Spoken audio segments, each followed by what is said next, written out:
Olá, amantes da história! Olhem para estas imagens. Multidões agitando bandeiras vermelhas. O rosto de um homem estampado em todos os lugares. Este é Joseph Stalin, o líder que transformou a União Soviética em uma superpotência. Mas a que custo? Hoje, vamos explorar como o culto de personalidade e um sistema brutal de repressão não apenas consolidaram o seu poder, mas também moldaram a URSS e definiram as bases para a Guerra Fria. Esta é a história de como o medo se tornou a principal ferramenta de governo de um dos regimes mais poderosos e temidos do século XX. Preparem-se para mergulhar nas profundezas do totalitarismo soviético. Para entender Stalin, precisamos voltar no tempo. A Revolução Russa de 1917 derrubou o czarismo e abriu caminho para os bolcheviques, liderados por Lenin, tomarem o poder. A promessa era um paraíso dos trabalhadores, mas o que se seguiu foi uma guerra civil sangrenta e a criação da União Soviética. Quando Lenin morreu, em 1924, uma feroz disputa pelo poder começou nos bastidores do Partido Comunista. Stalin, que era o secretário-geral, usou sua posição para manobrar, formar alianças e eliminar rivais. Como Trotsky, ele não queria ser apenas mais um líder. Ele queria ser o sucessor indiscutível de Lenin, o único capaz de guiar a nação. Aos poucos, ele construiu a imagem de um líder forte, um pai para o povo soviético. Mas por trás dessa fachada, uma máquina de poder implacável estava sendo montada. Ele centralizou o controle,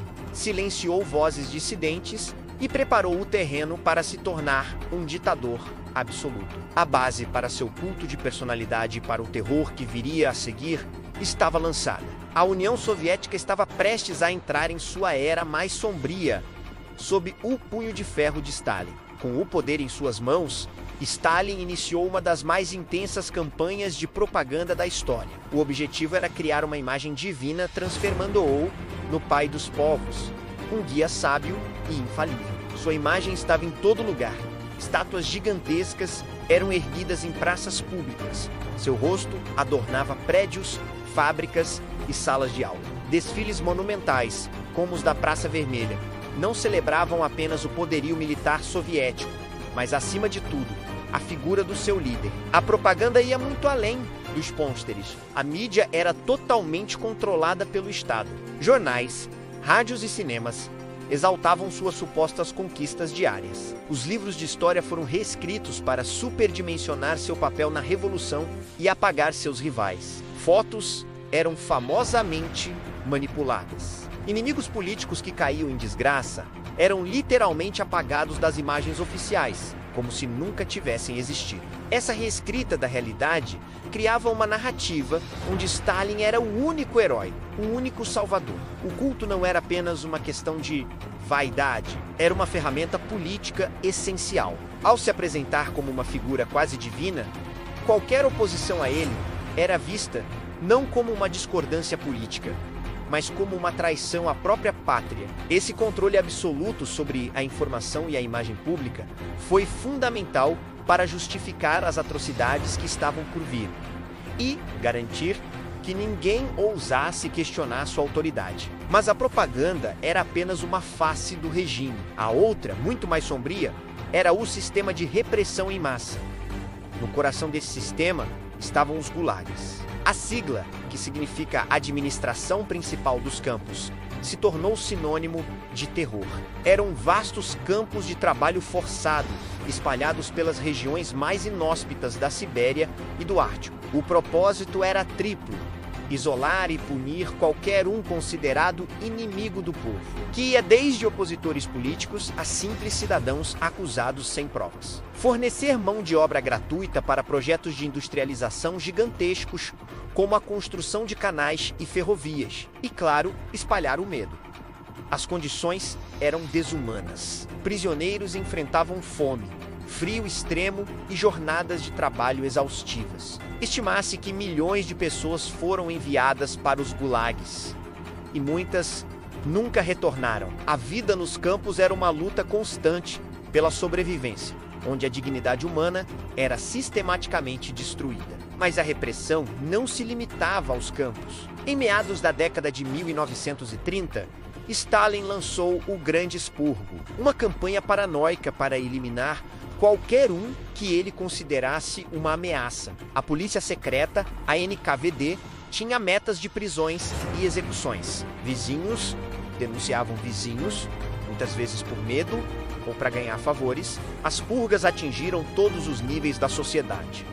A velha guarda bolchevique, altos oficiais do Exército Vermelho, intelectuais, artistas e cidadãos comuns. Julgamentos forjados, conhecidos como os processos de Moscou, serviam como espetáculos públicos onde acusados confessavam crimes que não cometeram sob tortura.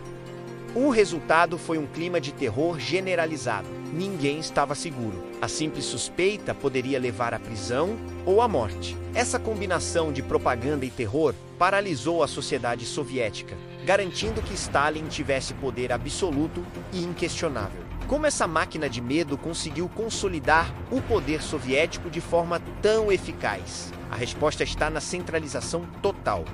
A repressão não foi aleatória.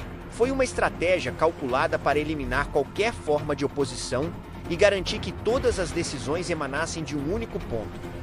Stalin, ao prender ou executar generais, burocratas e líderes regionais, ele desmantelou redes de poder que poderiam desafiá-lo. Em seu lugar, ele colocou pessoas leais, que deviam suas carreiras e suas vidas a ele. O medo de ser o próximo alvo da NKVD garantia que ninguém saísse da linha. Ordens eram cumpridas sem questionamento, pois a desobediência significava a morte. Essa centralização permitiu que Stalin implementasse seus planos de industrialização acelerada e coletivização forçada da agricultura, mesmo que custassem milhões de vidas. O país foi modernizado à força, transformando uma nação agrária em uma potência industrial em tempo recorde. Esse poderio industrial, construído sobre os ossos dos prisioneiros dos gulags, seria crucial para a vitória soviética na Segunda Guerra Mundial. Internamente, o medo unificou o país de uma maneira perversa. Com a eliminação de qualquer voz dissidente,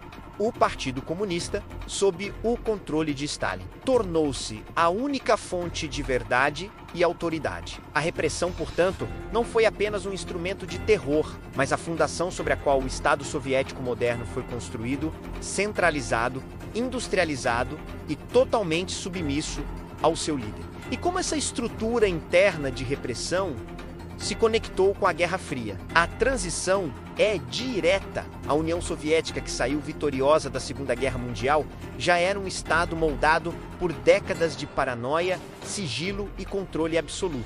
Stalin aplicou a mesma lógica que usou para governar internamente nas suas relações com o resto do mundo. A vitória sobre a Alemanha nazista deu à URSS um novo status de superpotência, rivalizando com os Estados Unidos. Mas a mentalidade stalinista de nós contra eles e a desconfiança profunda em relação a qualquer um fora de seu controle direto definiram a postura soviética no cenário global. A criação da Cortina de Ferro, o bloqueio de Berlim e o apoio a regimes comunistas na Europa Oriental foram extensões da mesma política de controle e dominação que ele usou dentro de casa. A lógica era simples. Para garantir a segurança da URSS, era preciso criar uma zona de influência, um cinturão de Estado satélite controlados por Moscou. O sigilo e a espionagem, que eram ferramentas da NKVD, tornaram-se as armas da KGB na arena internacional. A mentalidade de que o mundo estava dividido entre aliados e inimigos,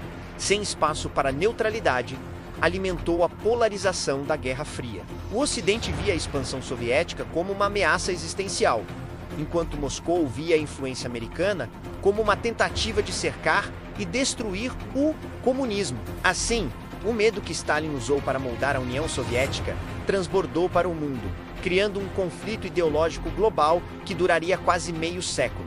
O legado do culto de personalidade e da repressão stalinista é profundo e duradouro. Mesmo após a morte de Stalin em 1953 e das denúncias de seus crimes por Khrushchev, as estruturas de poder que ele criou não desapareceram da noite para o dia. O medo, o sigilo e a centralização do poder deixaram marcas indeléveis na sociedade russa e nos países do antigo bloco soviético. O sistema stalinista mostrou ao mundo a que extremos um regime totalitário pode chegar, usando propaganda e terror para controlar completamente uma nação. A memória dos gulags e das purgas serve como um lembrete sombrio do custo humano da tirania. Entender essa era não é apenas olhar para o passado, mas também compreender as raízes de muitas das tensões políticas que vemos hoje. Se gostou deste vídeo, não se esqueça de curtir, compartilhar e se inscrever no canal para mais documentários como este.